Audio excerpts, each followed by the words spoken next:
Shalom Jemaat Tuhan, pada kesempatan kali ini PK kita bertemakan apakah sacred music itu, musik yang suci. Mari kita berdoa. Mohon Roh Kudus urapi hambamu, sensor tutur kata sikap hambamu, sehingga hambamu layak menjadi juru bicara dan setiap kami yang menonton mendengarnya, kami semua dibimbing oleh Roh kebenaran. Berfirmanlah kepada kami lewat lidah hambamu dalam nama Tuhan Yesus. Amin. Seorang bernama Hegel, seorang filsuf, pernah berkata, pelajaran yang terpenting dalam sejarah adalah manusia tidak belajar dari sejarah. Saudara dan saya seringkali nggak belajar dari sejarah, sehingga terulang kesalahan yang sama. Satu hal yang sebenarnya menyedihkan, ya. Perkataan itu tepat. Banyak orang tidak tahu atau tidak mau belajar dari sejarah, sehingga kekeliruan yang sama sering terulang lagi. Hal yang sama terjadi pada perdebatan dalam kaitan dengan musik gereja. Oleh karena itu, marilah kita secara sekilas mempelajari sejarah musik gereja. Pada abad pertama sampai awal abad pertengahan, pemakaian alat-alat musik ditolak dalam gereja karena diasosiasikan dengan acara pesta porah dan imoralitas waktu itu. Alat musik yang ditolak oleh gereja waktu itu. Selama 8 abad pertama Masehi, musik di dalam ibadah Kristen hanya memakai melodi,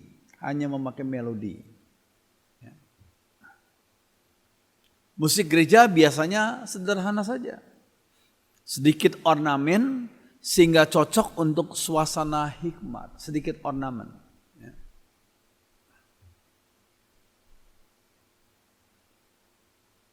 Lalu seorang bernama Guido de Arezzo yang hidup tahun 995 sampai 1050 Masehi.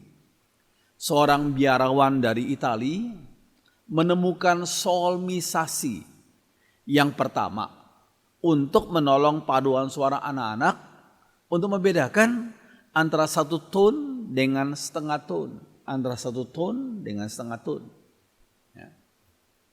Ini namanya Guido de Arezzo. Urutannya adalah sebagai berikut. Ut quien laxis.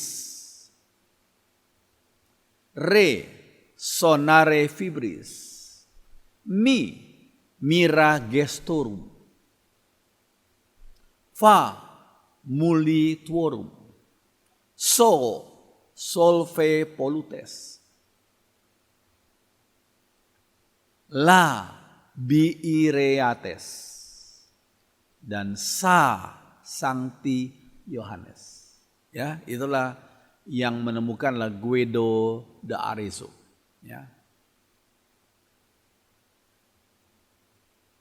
Ya, dengan penemuan solmisasi itu maka muncullah lagu-lagu polifoni, yaitu beberapa melodi dinyanyikan secara bersama-sama.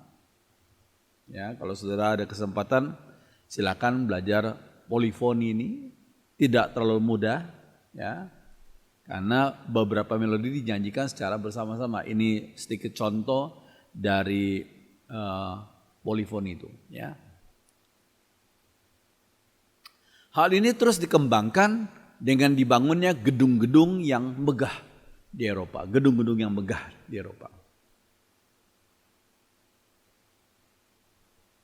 Namun karena tingkat kesulitan yang tinggi dari polifoni itu, maka lagu-lagu pujian pada waktu itu hanya dinyanyikan oleh orang-orang tertentu saja yang sudah terlatih baru bisa nyanyi polifoni, ya. Dan bukan dinyanyikan oleh jemaat umum. Jemaat umum sulit sekali menyanyikan polifoni itu, ya. Hanya orang-orang yang terlatih saja, ya. Nah, pada era reformasi, yaitu zamannya Martin Luther, dia sangat berbeban untuk memperbarui ibadah gerejawi. Menurutnya, bahasa di dalam ibadah haruslah bahasa yang dimengerti oleh rakyat. Ya. Luther bermain kecapi dan suling. Ia mengubah lagu-lagu baru untuk gereja. Ini salah satu sumbangsi itu pada Martin Luther, reformator gereja ya. Melodi liriknya adalah balada populer orang-orang Jerman pada zamannya, balada populer ya. Nadanya dipinjam dari lagu rakyat Jerman, yaitu disebut sebagai folk songs nadanya ya. Lalu seorang bernama Adam Conzenius, seorang tokoh Katolik Jesuit, ya, Adam Conzenius. Dia berkata, lagu-lagu him Martin Luther ya, telah menghancurkan lebih banyak jiwa daripada tulisan dan khotbah-khotbahnya. Berarti hebat ya. Akibatnya hebat. Lagu-lagu him Luther telah menghancurkan lebih banyak jiwa daripada tulisan dan khotbah-khotbahnya. Itulah komentar daripada Adam Conzenius.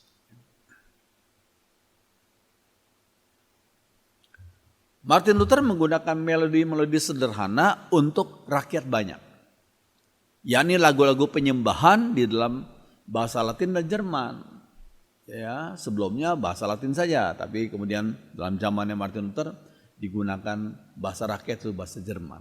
Ya, lagu-lagu penyembahan dalam bahasa Latin dan Jerman, lagu-lagu sekolah, lagu anak-anak, lagu rakyat, dan lagu-lagu gembira. Luther juga meminjam musik di luar gereja untuk dijadikan sebagai musik gerejawi. Misalnya, ia meminjam melodi dari satu lagu berjudul Wake Up, Thou Lovely One. Itu judul aslinya. Ya. Bangun, bangunlah engkau yang tercinta.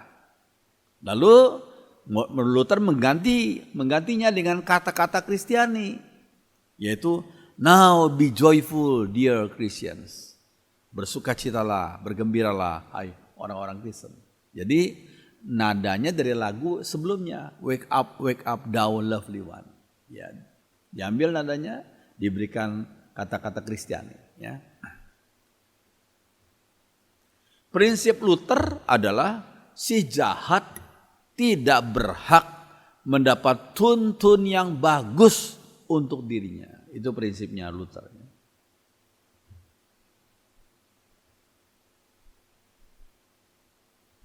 Ya, bandingkan dengan lagu Joyful, Joyful, We Adore Thee. Ya, kesukaan yang ceria. Ya, itu melodinya diambil dari nada sekuler waktu itu.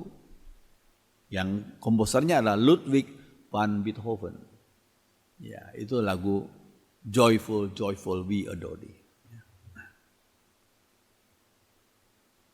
Nah, lagu Hark the Herald Angels Sing, dengarlah puji malaikat, yang musiknya dibuat oleh Felix Mendelssohn, yang pada mulanya bukan untuk memuja Allah, tapi untuk bersyukur karena penemuan mesin cetak yang pertama waktu itu.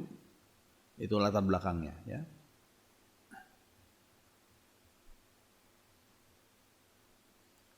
Nah, kemudian Charles Wesley, abad ke-18 dari Inggris, hidup pada zaman gereja-gereja sudah menjadi suam.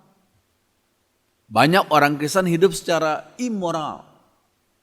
Ibadah gereja telah menjadi sangat formal dan tanpa kehidupan. Itu ya latar belakangnya. John dan Charles Wesley, saudara ya, berkhotbah dan memuji tentang hubungan yang hangat dengan Allah. Mereka memulai gerakan yang namanya gerakan metodisme. Ya, metodisme. Kalau kita dengar kata metodis, itu dari gerakan metodisme waktu itu John dan Charles Wesley, abad 18 di Inggris. Ya. Oke, Charles Wesley menulis 6.000 him. Ia membuat melodi baru yang diambil dari opera populer dan lagu-lagu rakyat Inggris. Ya. Dia mengubahkan style dan tune lagu rakyat dengan kata-kata agama. Dia menggabungkan style dan tune lagu rakyat dengan kata-kata agama. Ya. Rakyat kebanyakan dapat menyanyikannya. Pujian seperti itu menjadi alat yang ampuh di dalam pengabaran Injil di Inggris pada waktu itu. Alat yang ampuh. Ya. Nah, yang dua hamba Tuhan berikutnya yaitu Ira Sankey dan D.L. Moody. Ya. Dipakai Tuhan untuk memimpin kebangunan rohani pada abad 19. Pada waktu itu, gereja-gereja di Amerika Serikat menyanyikan lagu-lagu Mazmur dengan tempo yang sangat lamban dan tune yang monoton. Musik yang bersemangat dianggap sebagai pekerjaan setan itu. Konsep orang waktu itu ya. Kalau ada musik yang bersemangat dianggap sebagai pekerjaan setan. Moody berkhotbah dengan urapan Roh Kudus. Sedangkan temannya Ira Sankey membuat lagu-lagunya. Wah, bekerja sama lah mereka ya. Style lagunya mengambil corak lagu populer rakyat waktu itu. Corak lagu populer rakyat waktu itu. Ya.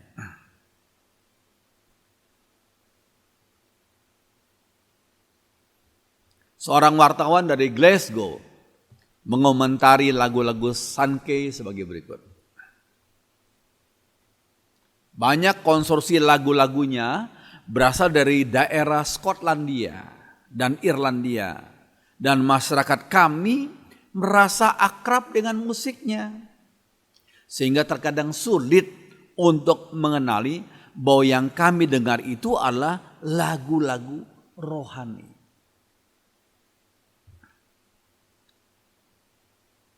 Mungkin karena alasan itulah lagu-lagu sederhana ini telah mendapat tempat yang baik di hati orang-orang yang berasal dari Skotlandia waktu itu.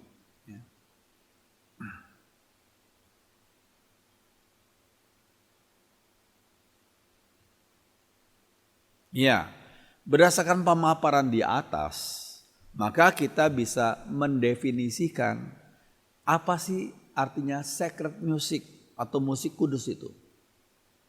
Sebagai musik yang berisikan firman Tuhan di dalamnya. Musik yang berisikan firman Tuhan di dalamnya. Semua tune dan konstruksi musik yang baik, sekali lagi, semua tune dan konstruksi musik yang baik adalah dari Tuhan asalnya. Nah, Tuhan sang pencipta ya, juga termasuk pencipta musik. Memang alangkah lebih baiknya jika suatu melodi lagu gereja tidak menjiplak dari lagu-lagu yang di luar. Tidak menjiplak. Bukankah umat Tuhan oleh karunia Roh Kudus diberikan kreativitas untuk membuat melodi-melodi yang unik, berbeda dari yang lainnya, dan indah pada setiap lagunya. Yang unik, yang berbeda, tapi yang indah. Ya.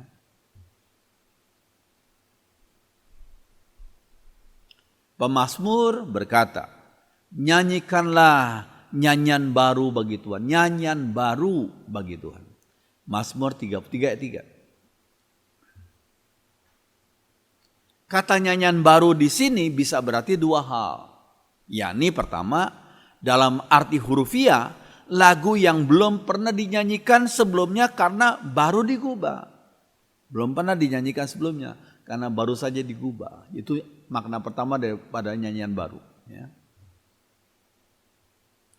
Arti kedua daripada nyanyian baru adalah lagu yang lama tapi dinyanyikan dengan semangat dan pemahaman yang diperbarui. Lagunya lama tapi dinyanyikan dengan semangat dan pemahaman yang diperbarui. Itu makna lagu atau nyanyian baru di sini. Ya. Misalnya ada orang-orang yang sudah ke gereja sejak mereka kecil dan sering menyanyikan lagu Amazing Grace. Sangat besar anugerahnya. Ya. Namun walaupun sejak kecil mereka sudah tahu lagu itu, mereka menyanyikannya tanpa menyelami kata-kata daripada lagu itu. Ya, mereka sudah dengar dari kecil tapi mereka tanpa menyelami kata-kata atau makna daripada lagu itu. Amazing Grace, ya. Lalu di dalam suatu kebaktian penginjilan, orang yang sama itu sungguh-sungguh menerima Yesus sebagai juru selamat pribadinya.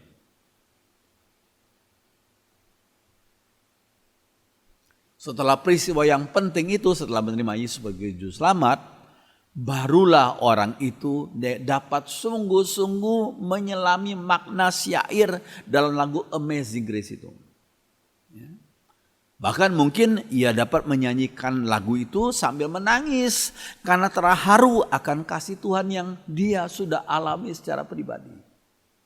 Ya. Jadi pengalaman pribadi seseorang bersama dengan Tuhan. Ya.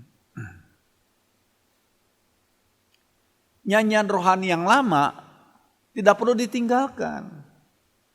Karena banyak yang memiliki makna rohani yang dalam, serta melodi yang indah, serta bermutu tinggi. Nggak perlu ditinggalkan nyanyian-nyanyian lama. Ya. Namun kita juga tidak perlu alergi terhadap munculnya nyanyian-nyanyian rohani yang baru.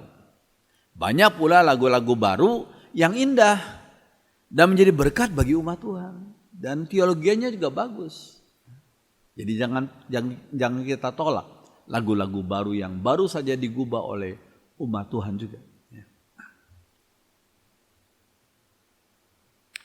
Periksalah kata-kata dari suatu lagu. Kata-katanya diperiksa. Apakah seturut dengan firman Tuhan? Dan kata-katanya tidak disalah mengerti oleh orang-orang pada zaman ini. Tidak disalah mengerti. Misalnya, ya ada satu lagu sekian tahun yang lalu ya. Allah akan menginjak-injak segala musuh kita. Itu ada lagu yang seperti itu kan. Mungkin saudara masih ingat berapa tahun yang lalu ya. Nah, kata-kata Allah akan menginjak-injak segala musuh kita mungkin dapat disalah mengerti oleh banyak orang sekarang ini. Khususnya masyarakat yang non-Kristen. Waduh, Allahnya orang Kristen begitu ya sikapnya ya. Ya walaupun kata-kata lagu itu memang dikutip langsung dari Mazmur 108 ayat 14. Cuma kalau langsung diterapkan, dikutip langsung letter luck pada zaman ini, orang-orang pada zaman ini khususnya masyarakat non-Kristen bisa salah mengerti karena nggak ngerti latar belakang daripada kata-kata itu. Ya.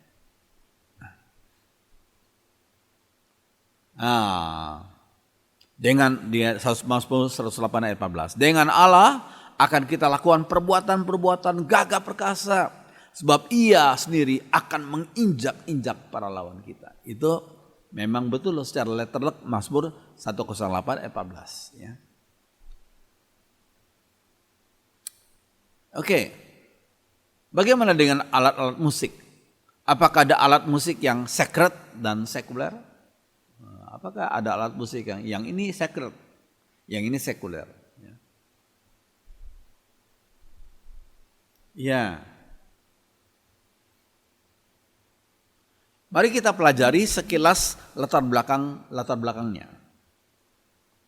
Musik organ dapat ditelusuri sejarahnya pada organ yang digerakkan oleh air pada abad ketiga sebelum Masehi. Wah, jauh sekali ya. Abad ketiga sebelum Masehi. Organ yang digerakkan oleh air. Organ yang pertama itu mungkin dibuat oleh seorang bernama Ctesibius. Tahun 285 sampai 222 sebelum Masehi. Dia adalah seorang insinyur dari kota Alexandria. Sudah lihat orangnya, patungnya ya. Alat musik ini kemudian jadi populer ya. Karena dipakai untuk mengiringi pertunjukan seperti sirkus dan gladiator. Ya, mereka memakai alat musik organ itu.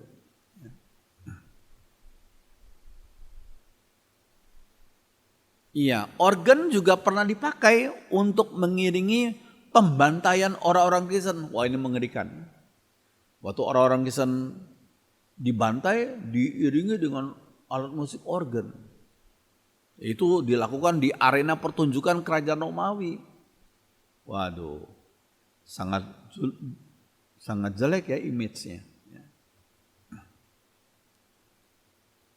Mungkin karena latar belakang demikianlah, baru pada abad ke-13 Masehi, Gereja Roma Katolik dapat menerima organ di dalam upacara misa mereka. Ya, karena latar belakang yang buruk seperti itu ya. Itu pun disertai dengan banyak pertentangan. Ya. Pada era reformasi abad ke-16, organ telah diterima dengan baik oleh gereja-gereja Katolik. Ya. Sudah perlu mengerti dan mengetahui latar belakangnya. Ya. Namun seorang tokoh reformasi gereja yang bernama Johannes Calvin, ya, dia juga tokoh reform teologi, menolak organ ini. Ya. Gereja non-episkopal yang pertama menerima organ.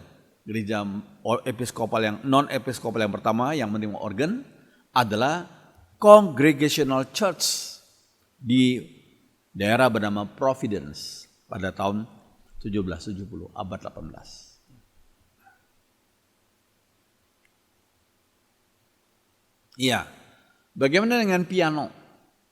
Pada abad ke-19, hanya sedikit gereja yang menerima piano karena dianggap sebagai alat musik yang sekuler, ya, yang duniawi. Ya.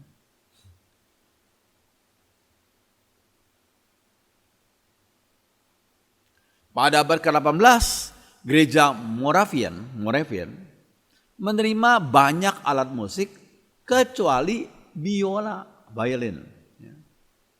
Karena biola diasosiasikan dengan tarian sehingga disebut sebagai biola setan.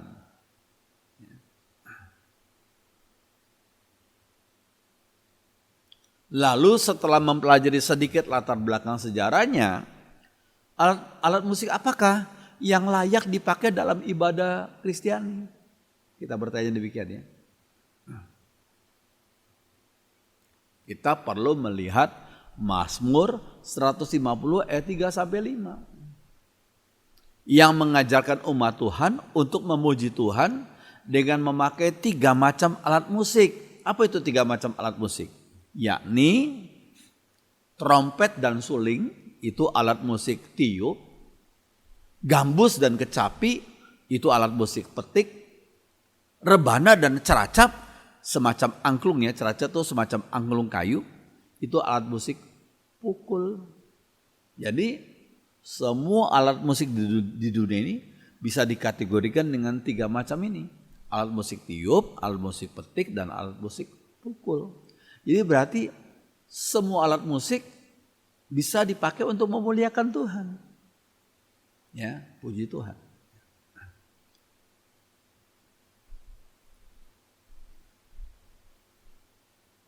Sebenarnya seluruh alat musik di dunia ini dapat diklasifikasikan ke dalam 3 kelompok saja, yaitu alat musik tiup, alat musik petik, dan alat musik pukul. Jadi seluruh alat musik bisa dipakai untuk memuliakan Tuhan. Cuma tentu saja perlu disesuaikan dengan karakter lagu yang mau dinyanyikan dan suasana ibadahnya. Jadi perlu disesuaikan dengan karakter lagu yang mau dinyanyikan dan suasana ibadahnya. Misalnya, apakah lagu Yesus Sahabat Sejati cocok diiringi dengan ketipung dan rebana? Yesus Sahabat Sejati. Lagu seperti itu, yang indah itu, apakah cocok kalau diiringi dengan musik, alat musik ketipung dan rebana? Ya. apakah ibadah Kamis Putih dan Jumat Agung yang setiap tahun dilakukan oleh gereja-gereja Tuhan sedunia cocok diiringi dengan band? Ya. Kalau Paskah diiringi dengan band pasti sesuai. Tapi apakah ibadah Kamis Putih dan Jumat Agung juga cocok diiringi dengan band?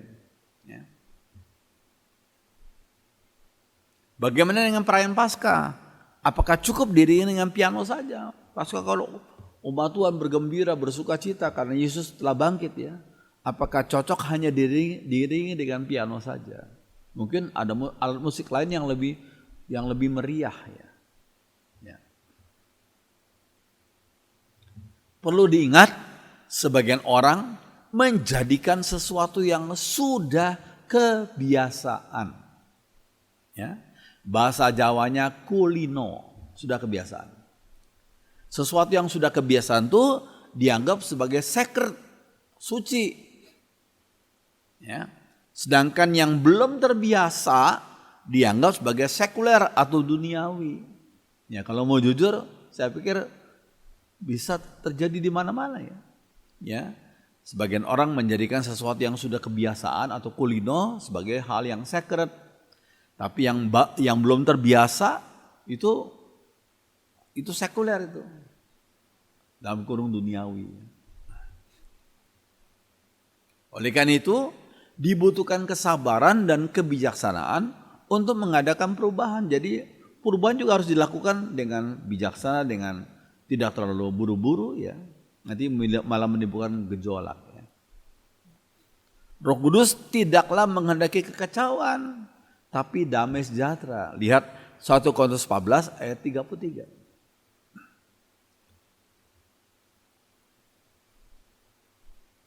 Lihat Mazmur 150 ayat 3 sampai 5 yang sampai 6 yang kita tadi sudah sebutkan ya.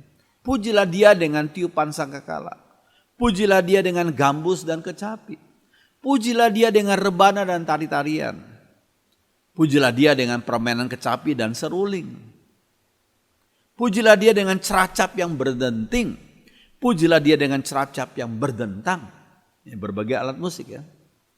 Biarlah segala yang bernafas memuji Tuhan. Haleluya. Amin.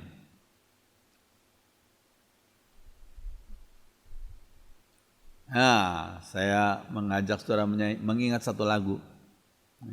Hai puji namanya terang cahaya, dan puji namanya hai cakrawala.